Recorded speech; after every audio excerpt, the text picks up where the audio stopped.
Welcome to our latest edition of the Golf in Society podcast. Today I have the privilege and pleasure of being at Hill Care Home in Saltburn.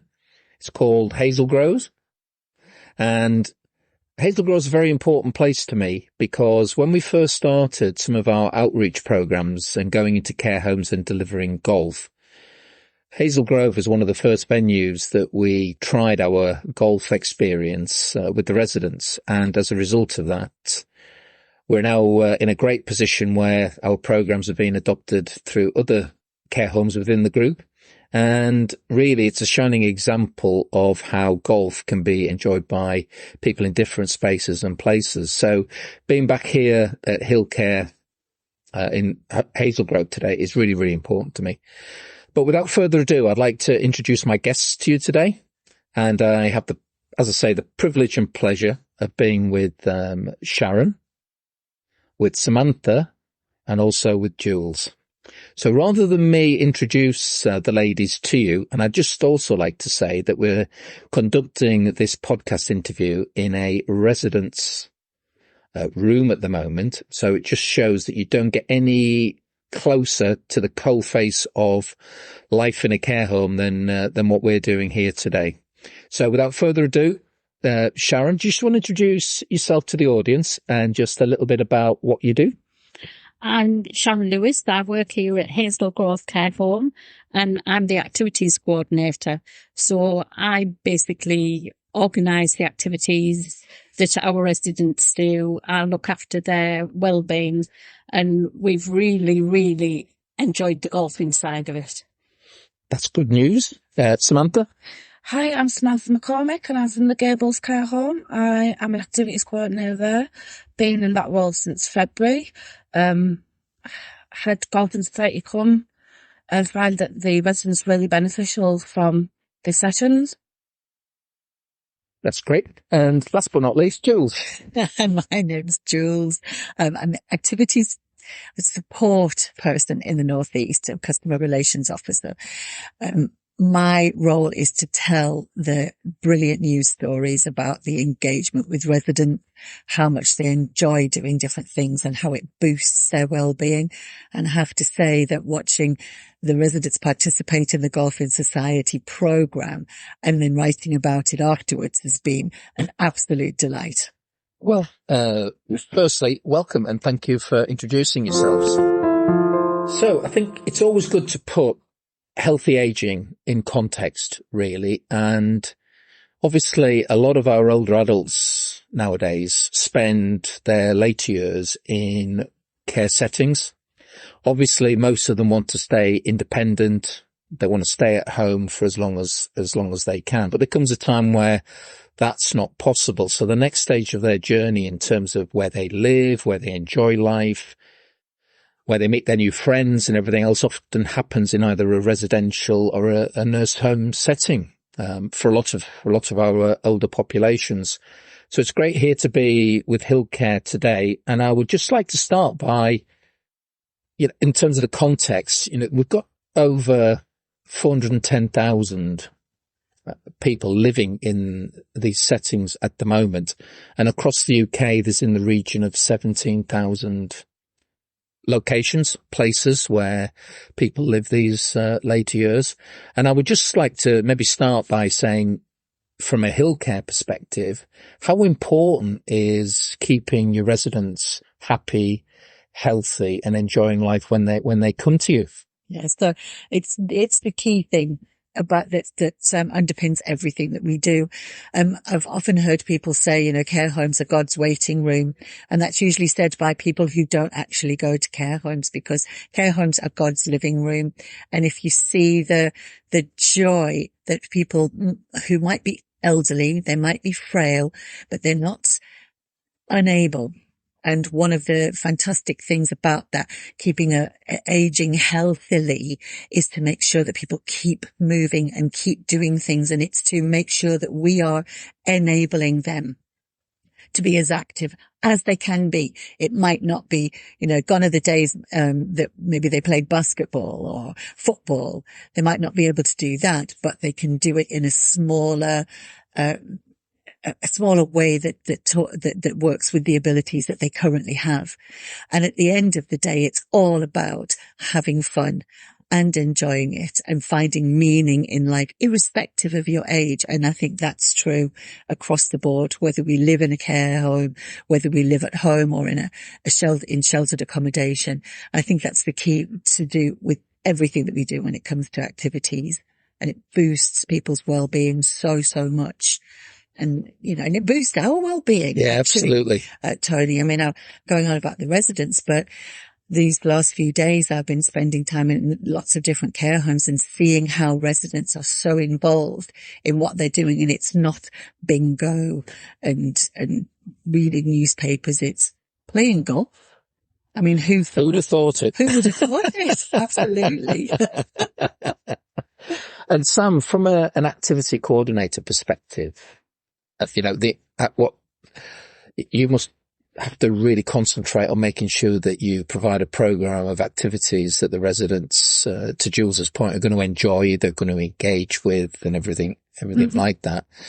I suppose that's a key role of what you do, finding those activities that are going to engage your residents. It's sort of adapting the residents to something that they're going to be sort of intrigued in and they want to participate in, so as Jill said, it's not your average bingo or your arts and crafts. It's thinking outside the box and thinking, this is something that excites me. I would like to do this, instead of the plain old simple day. We're going to play bingo. We're going to sit and do dabbers on a board. No, it's getting up and motivated and thinking about, wow, I never thought I'd be doing this in a care home. I think. Absolutely. And that is it. Sorry to leap in there, but that's it, isn't it? There's nothing wrong with bingo. It's absolutely great. A lot of time, people who are elderly, who are frail, are told they can't do that. Be careful. You might hurt yourself. Don't take any risks. And they start to believe it. Whereas things that will ask them to be more active, it builds their confidence as well. I think you had an experience with one of the Golfing Society sessions where residents wouldn't take part, but one resident really did. Yeah. And then everyone else watched and thought, well, if he can do it, yeah, absolutely, I can do it. And the belief of course. That's just right. Because it was the unknown that they went into and they thought, I can't be playing golf here, there. And then they got up, they participated. Yeah. And they surprised themselves. And Sharon, you first reached out to Golfing Society to see whether or not we'd be interested in doing some golf sessions. So I have to say a big thank you to you for sort of taking that leap of faith. But from your perspective, I mean, obviously as an activity coordinator, you've got to be quite imaginative in terms of what you source, how you deliver it, and then think creatively about how you're going to be able to deliver that for your residents. Yeah, exactly. I mean, I always like to think of different things that residents can do. And when I saw, I think I came across it on Facebook, Golfing Society, and I thought, oh, that's something different. And then when I read it and what you do, that's when I reached out to see if you would do it in our home, and the benefits that our residents have had through playing the golf is just amazing. I mean, I've seen you've been now quite a few times to our home, and I know when we first started, there was quite a few that you were helping them do it, but now there's different ones that are doing it on their own. They do it, and it just shows that, repeating something over and over again, the way that they've enjoyed it, what they're achieving, and it's amazing. That's wonderful to hear. And just by the way, audience, this isn't self-appreciation for me and Golfing Society. So we're just getting a flavour in terms of the activities that the teams put on here. And I think the one thing that's come through in this initial conversation is the idea that you've got to make it fun, you've got to make it enjoyable, and you've got to make it engaging. And it's really interesting for me to see how people engage. Initially, there is that, as we just discussed, maybe that little sort of hesitancy, that little wariness of getting involved. But as soon as residents see their friends enjoying it, they want to have a go themselves, even if it is only just initially watching They then want to engage. And for me, one of the highlights from the early sessions was the fact that one of the residents didn't really want to get involved in terms of playing the golf, but she signed up to keep the scores. And so obviously she's had a background where she's done a lot of great work in sort of numeracy and that sort of stuff. So she found her niche within the group to actually still contribute and participate, but keeping scores of all the golfers as they played in one of our competitions. So I thought that was very interesting, and that sort of resonated a lot with me, that there's all sorts of different ways where people can engage with it. Don't even just have to play. Yeah. They can do, as you say, keep the score. Yeah. And it speaks to people's strengths as well, doesn't it? Yeah. Their personal preferences. Yeah. Because we talk a lot about person-centered activity programs. And that is one of the key things. I forget the lady's name, bless her. But she would never have thought about picking up the golf club. But for her, what she achieved out of that experience was that she mattered, that she was still able to work out all the maths in her head. And that at the end of the day, when everyone said, thanks so much for scoring it, she felt good. Mm-hmm. You know, it really boosted her self-esteem. Mm-hmm. So I think it's, like you said, it might be surprising, but there are so many ways that people can experience any kind of really positive activity. I think that's really important, that point you mentioned there. However, with all areas of healthy aging at the moment, there are some challenges, and, there are some things that we have to overcome if we're going to keep our aging population enjoying that later life. So within your sphere of work, what are the biggest challenges that you face as a sort of care home provider? In Hazel Grove, we've got residents that have different ailments. We've got Parkinson's, we've got motor neurons disease, we've got multiple sclerosis, dementia, and obviously all these are different. And it's like finding an activity that they can do with their specific ailment. Because a lot of people will think, with golf, for instance, as well, I suffer from Parkinson's, there's no way I can play that. But we've proved it different, because we have had people that have suffered with Parkinson's that are now playing golf at your sessions and enjoying it. Well, that's good. Sam, from your perspective? So mobility, I think, is a big thing. Now, what I love from Golf Society, you can stand or you can be seated in a wheelchair, aided. The golf comes to you. It's not the other way around. And I think a lot of residents that aren't mobile, they love that aspect of it, that they get to take part. Okay, they can't stand, but yes, they can do it from the wheelchair or a seat. And I think that it includes them also. And that gives them a boost of not feeling like they can't take part in this session. That's really, really good feedback, that. And Jules, from your perspective, what the sort of the challenges out there in terms of the industry and everything? In terms of the sector, it's always going to be things like funding, how we can fund something that will make a difference so that we can offer these fun and challenging experiences. So that is something. And also, as Sharon and Sam have touched on, its ability as well. The people that are coming into the care sector now, whereas previously when we talked about someone who was residential, they could often still be driving a car, going for walks, sometimes even running and going to shop and stuff like that. Nowadays, we find that that's not the case, and that people are only coming into the care sector as a 24-hour care, where they have quite significant problems, physically, mentally as well. So that does impact, what we're able to do. But at the same time, as you mentioned earlier on, it's that, well, okay, that's the situation that we're working with. Use your imagination, get creative. How do we work with what we've got rather than wishing it was like, back in the day kind of thing? And I think certainly with these two lovely ladies, they've got that wonderful sense of how do we create something that's going to work and really make a difference in people's lives.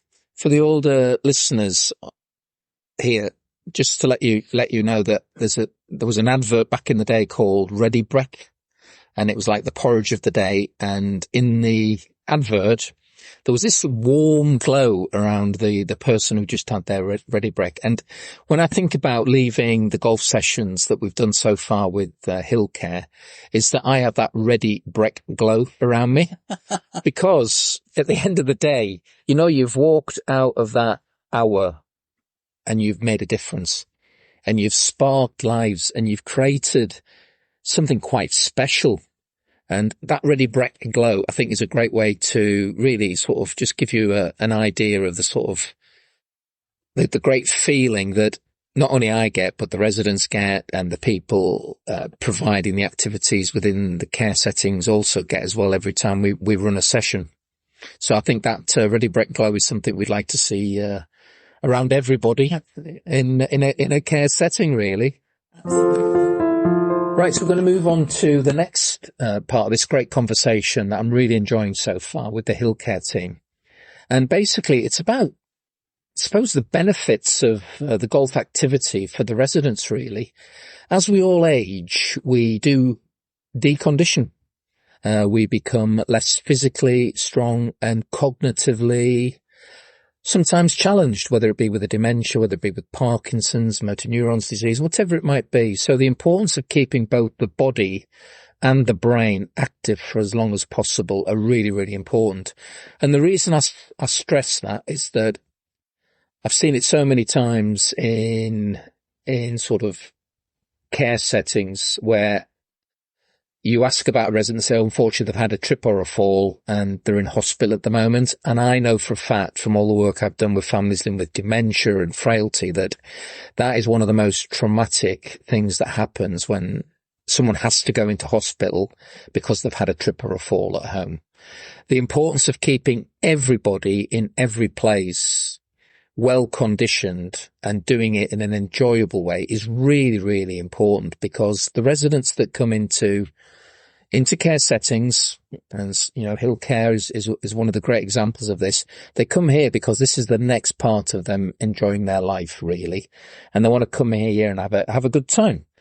They do not want to go into hospital as a result of a trip or a fall. And especially when it happens with a dementia, the hospitalization itself is a real traumatic experience. They don't know why they're there. They're surrounded by unfamiliar faces in an unfamiliar environment. And then when they come back into that residential care setting, settling people down, getting them back into their normal routine is a real challenge. So I think the more and more we can keep people happy, healthy within that residential care setting, it's going to be good for everybody, most importantly the individual, but also it's going to save so much in terms of time and cost for our secondary care providers, especially after a trip or a fall. So coming on to the actual golf sessions themselves, I would just like to ask, you know, Sam and Sharon to begin with, what do you think the sort of benefits for the residents have been in terms of their, if you like, their overall physical and cognitive function by getting engaged in the sessions? I mean, it's really good for their well-being, really good for their well-being. And as I said earlier, we've had residents that when we started, needed your help, and now they can do it on their own. So that just shows that obviously physically they're getting stronger. Yeah. Even just a little bit, but they are getting stronger. As well, it's a good social aspect as well, because obviously we get together as a group, and they really love the competitiveness about it, and the competitiveness within the other homes within Hill Care. I mean, that's really, I mean, I think that's why one of our residents likes to keep the score, because wants to make sure, you know, that the right team are winning.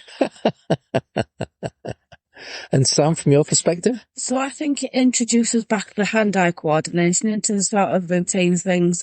It gives them a focus point to do those fine motor skills again, to introduce all that, because that may be lacking. So that brings it all objective of holding that, aiming, sort of leveling that to where they're going to the target. And I think obviously brings that back in and reintroduces it. Yeah, that's really important to mention that. And Jules, from your perspective? You can see me sitting here waiting to have my turn. So there's a huge thing at the moment, and I'm sure you're very aware of it. The less you do, the less you want to do. And so we'll see people, not often, but we'll see people irrespective of age, sitting and staring at a telly or possibly reading a book or any of those things. And the less we do, the less we want to do. Or you could put it this way, use it or lose it. And I think particularly with the golf sessions, it's fun, it's challenging, it's engaging, and it affects not just, as the lovely ladies have said already, it's also, it creates pathways in the brain that perhaps had, if it's someone living with dementia, they might perhaps have lost the ability, for the pathways might have been, damaged. Yeah. So it flexes existing muscles, but new brain muscles and muscles in the brain.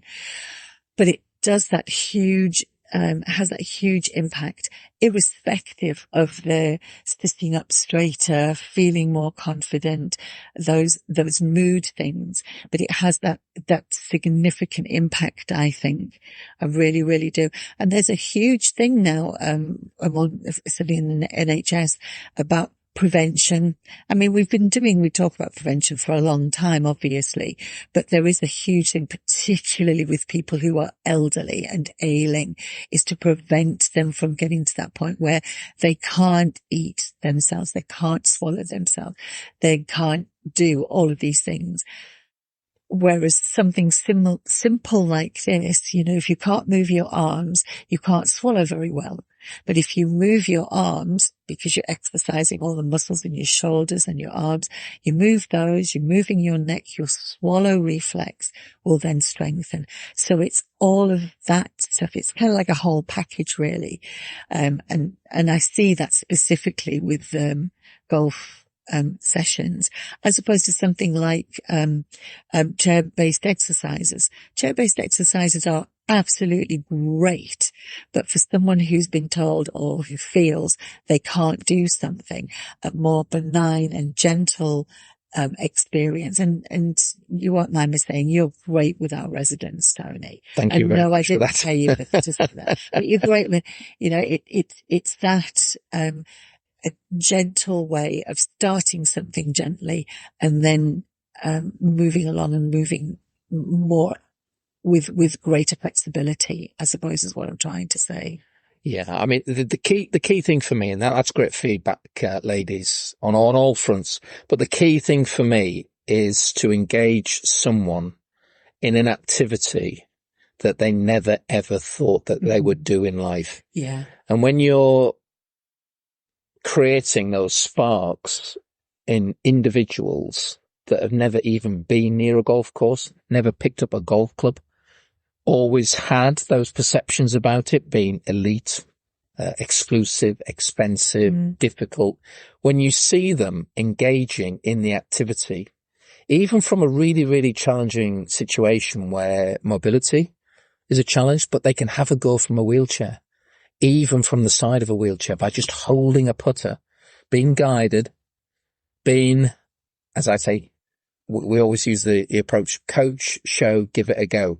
So when you coach them to give it a go with the one hand, then all of a sudden the confidence builds. And from that little moment of confidence, you then see the rest flourish. And just for the audience, every time you grip a golf club, you actually engage you engage the brain, but also you improve your neuroplasticity, using something that Charlie Foster said in a previous podcast with us. But also, if you are able to stand, you're also improving your balance. You're actually moving your body in balance. You're feeling confident to move. And all of those things are actually being achieved by getting engaged in a game of golf. And the good thing about it is that people don't often realize that they're doing it. We call it health by stealth. Yeah. So if you can inspire a mind to enjoy an activity, then all the physical functioning, all the cognitive functioning is a byproduct. It's health by stealth. So it is an outcome of someone having an enjoyable time doing an activity. And I think for me, that's the real beauty of sparking older people into enjoying an activity. It's actually making sure that they don't realise they're doing it. So, for instance, every time your residents play one of those golf shots, they won't realise it, but they make 34 executive decisions. Now, for me, that is the best form of cognitive behavioural therapy you could ever have. But I think one thing that is mentioned and needs sort of amplifying a little bit is that competition. Because you might lose a lot of things in life, but everybody, somewhere within them, has got that little competitive spark. And to see that competitiveness come out at the tender age of 80, 90, or one of the residents we're supporting just had a 100th birthday, that is wonderful to see. So that sort of inherent love of being competitive and wanting to play a part in something, I think is wonderful to witness.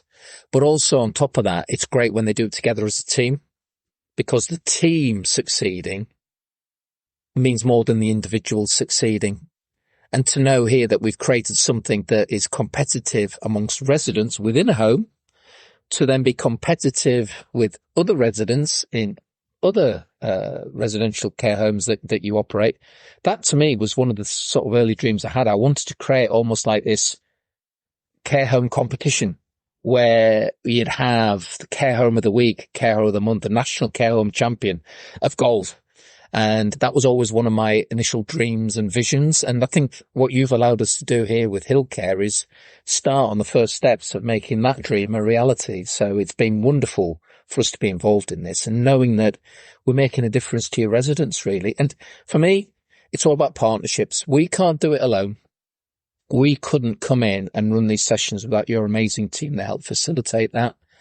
But I think it's a brilliant way of showing that how within a care setting, that teamwork, you guys and us can work together to make that experience a really enjoyable and safe one for everyone to get involved in.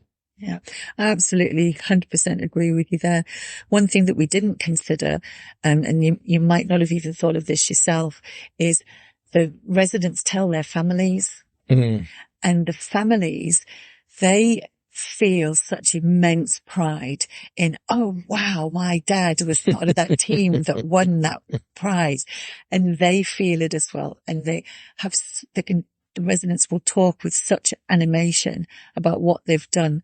The families walk away with that ready bread glow as well. Yeah. And the healthcare professionals that we deal with will look at something and say, well, how come George, for example, is now able to hold his own cup? Have you been doing exercises with him? Well, no, we haven't, but he's been playing golf. So they from that side of it can see those outcomes as being very, very positive as well. I'll be honest with you, Jules, when we first started, healthcare professionals were a bit of a challenge for us because they didn't get golf, really.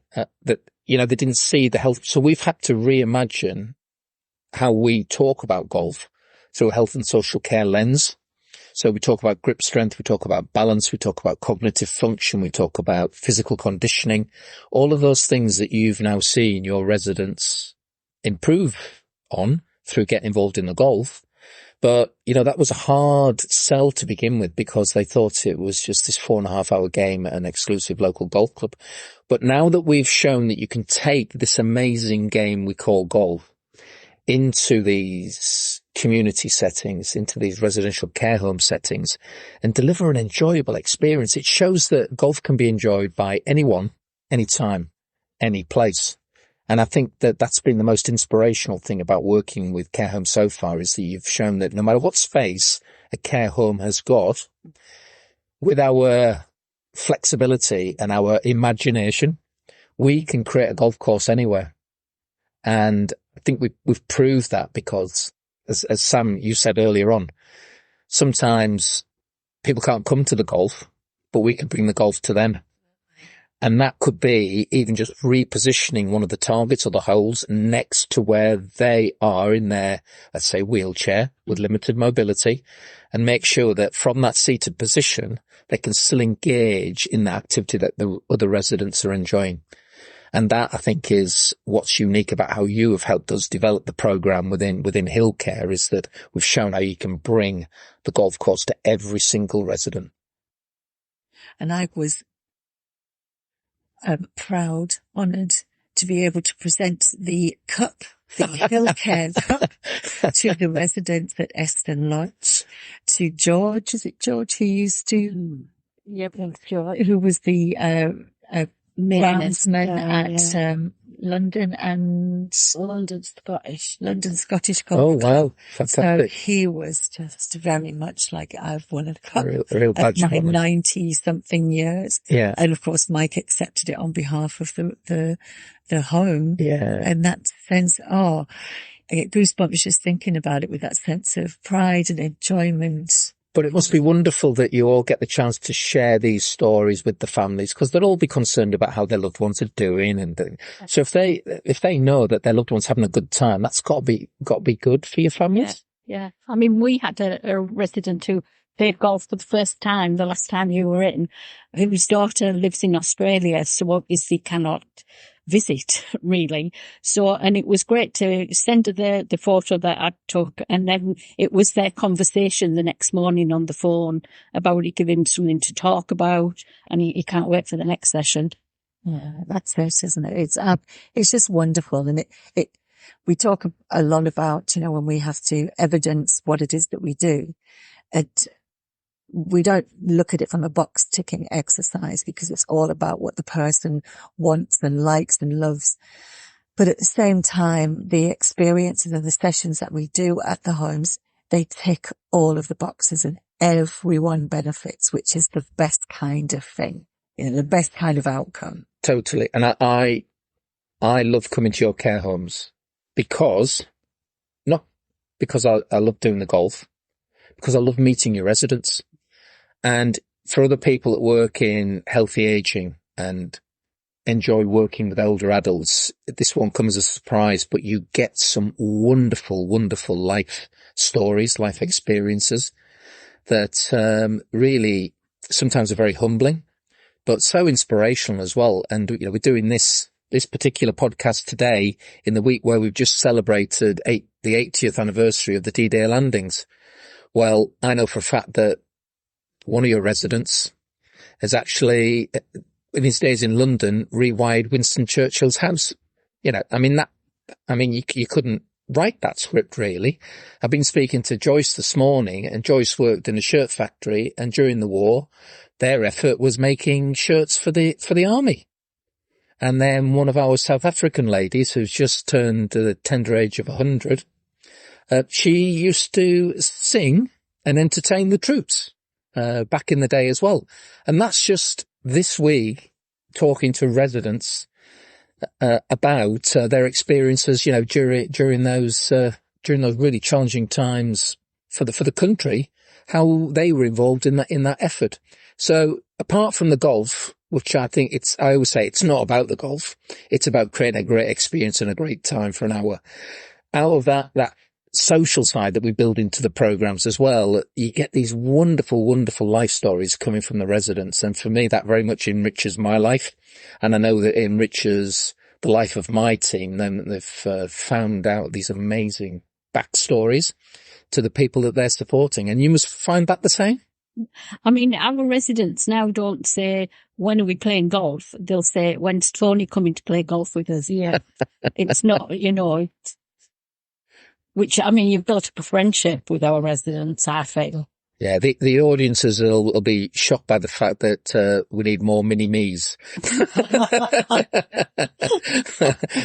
There are other people working in Golfing Society than just Tony, but I think what you're a shining example of is how people who are offering great services for our older population can engage with great service providers of enjoyable activities. And that partnership, I think, has got legs, not just within your group, but also within the care home industry. Because I think what we're doing here is proving how inspiring activities can be, and especially golf, because it is one game that you can play from a seated position with limited mobility, and definitely until you pop your clogs. Good So that's a great way to just end that section of the podcast. Been a great conversation so far. So we've been having a great conversation here with the ladies from Hill Care, and the next section of the podcast is really going to be about celebrating champagne moments. As you know, with Golf in Society, we always bring that competitive edge into our golf programs wherever we deliver them. And most of our sessions, we hand out at the end a champagne moment trophy. But really what I'm going to do with the ladies now is just share a few of the champagne moment stories. They're one of their many highlights of how the residents have engaged and enjoyed the golf sessions that we've delivered so far. So I've put them all on the spot here, and we're going to start with Sharon. Sharon, if you had to pick out one champagne moment story from the sessions we've done so far, what would it be? I think it would be the one we've got a lady, Betty Ward, who's 100 and still enjoying the golf sessions. And she suffers from Parkinson's as well, does Betty. But when Tony was saying to her, have you ever played golf before?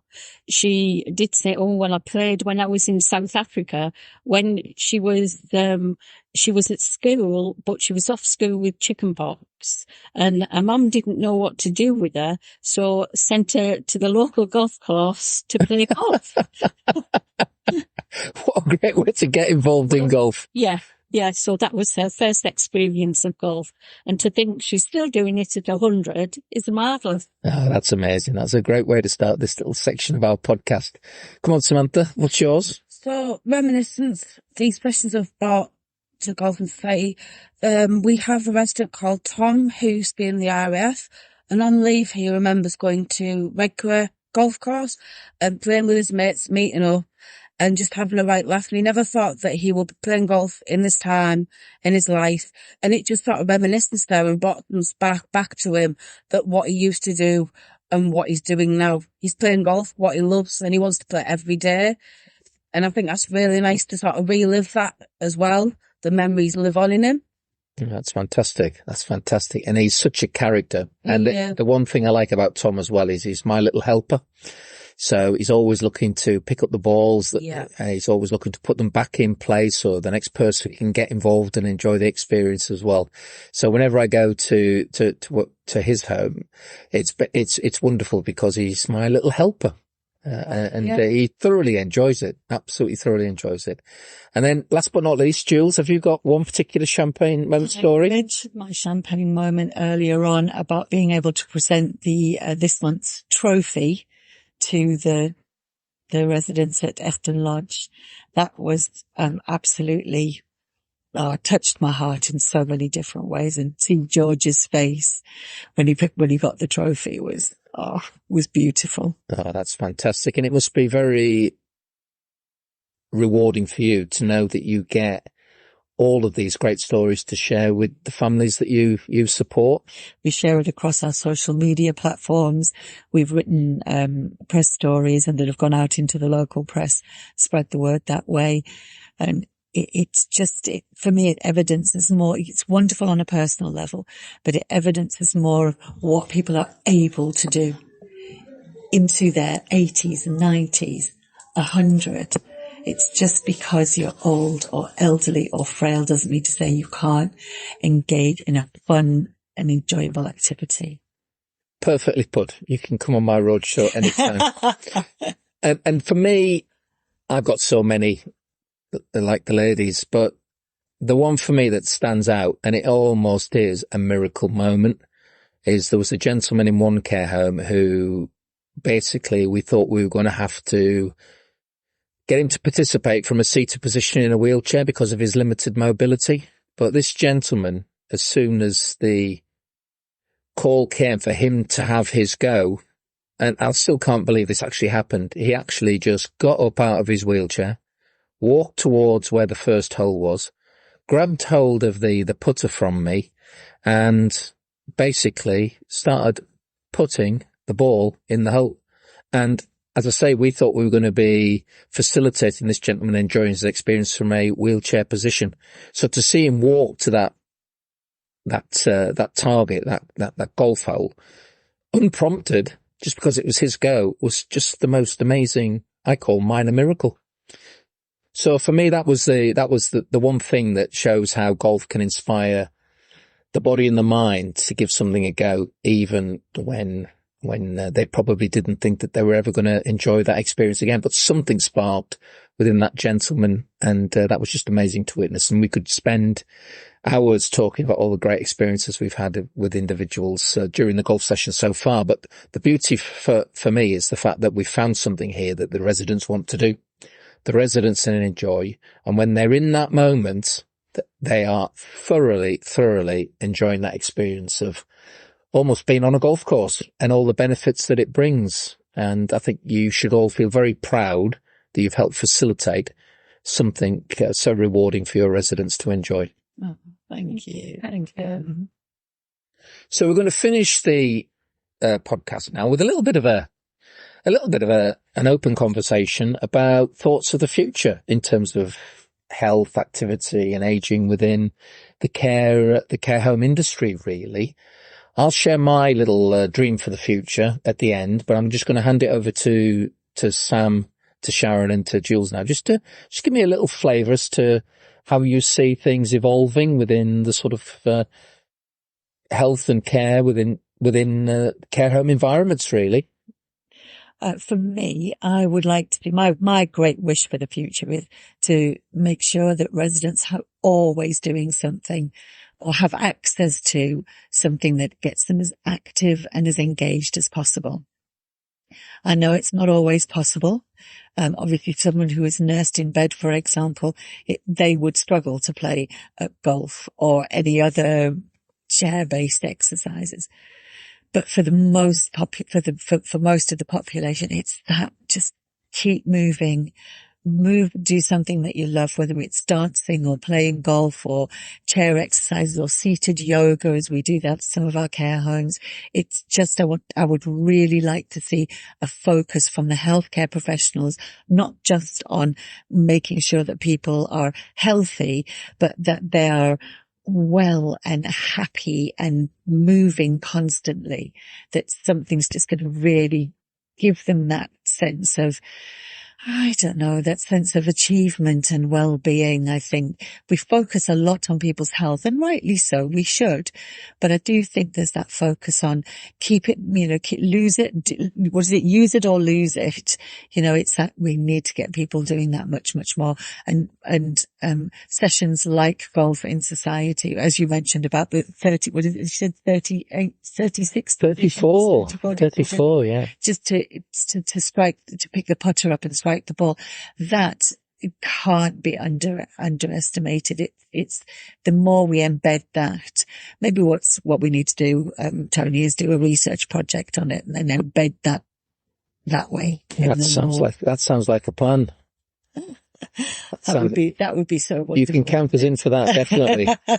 I mean, I think it's brilliant as well, just to be able to create memories.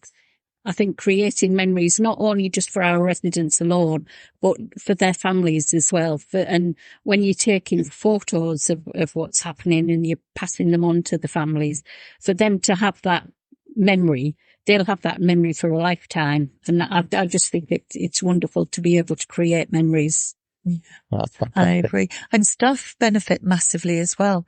Colleagues will, Sharon will do the sessions and you'll have a colleague coming through going, I didn't know George could do something like that. Wow. So it's beneficial. It's one of those situations I would talk about where everybody wins. Yeah, absolutely agree with that. And last but not least, Sam? I just put the residents' well-being to keep continuing working with Golf in Society, because I find that they've got used to it now and they love the aspect of you coming on a regular basis, and there's that excitement in them that really drives them to want to do it more, because it's a well-being sort of aspect for them, social, physical, and as an all-rounder, they just love doing it. So the residents wouldn't forgive me if I didn't keep including you, so And our residents just want to win the cup. And I suppose really I'll finish this bit off by just saying my little dream for the future of golf in society in care homes. And basically two things really. I'd love more care homes to embrace our programs, to understand the benefits of what it can bring to their residents. But as you've just touched upon there, and also to the well-being of their staff, and also to the wider family network as well. So by sort of bringing these types of innovative programs into non-traditional settings, then I think it is a win-win, Jules, as you say, for everybody. But for me, it would be brilliant if we had our programs adopted more widely through care home settings. And what you've done for us so far is you've provided us with some great case studies, and almost with a blueprint that we can now go to the care home industry and say, these are the types of services that we can offer to your residents, and these are the benefits that they will bring for the whole industry. And I think that is a great thing that you've helped us start. And wouldn't it be a great legacy for the future if every single care home had a golf course? And that is my dream. And I am a dreamer. Our audience will know I do dream, but I dream big. And there's no reason that every care home couldn't have a mini golf course. And then we can all just imagine the number of opportunities that would create for residents to get out, enjoy a bit of space in the garden, and then basically use these new skills, have an enjoyable experience, not only just with their fellow residents, but let's say family members come and grandkids come on a weekend. It could be, come on, Grandad, let's go out into the garden and have a bit of a putting competition. Wouldn't that be amazing? So I think for me, it's all about creating opportunities and having the infrastructure in place with the right programs to make sure that all residents have the opportunity to keep engaging with this wonderful thing they're discovering later in life, which is called golf. Absolutely. Yeah. And I'd just like to finish by saying thanks a lot for this morning. It's been a great conversation. I hope you've enjoyed it as much as I've enjoyed it. And I hope you as our listeners have really enjoyed getting a real insight into how we can help keep our aging population in care settings as involved and enjoying activity as we can through later life, really, because I think we've come up with some really, really great stories. We've come up with some great ideas for the future. We've faced up to a few of the challenges that the industry is facing, but I think most important thing, this is all about people, helping people to have the most enjoyable time in their life. So for that, ladies, thanks very much. Thank you.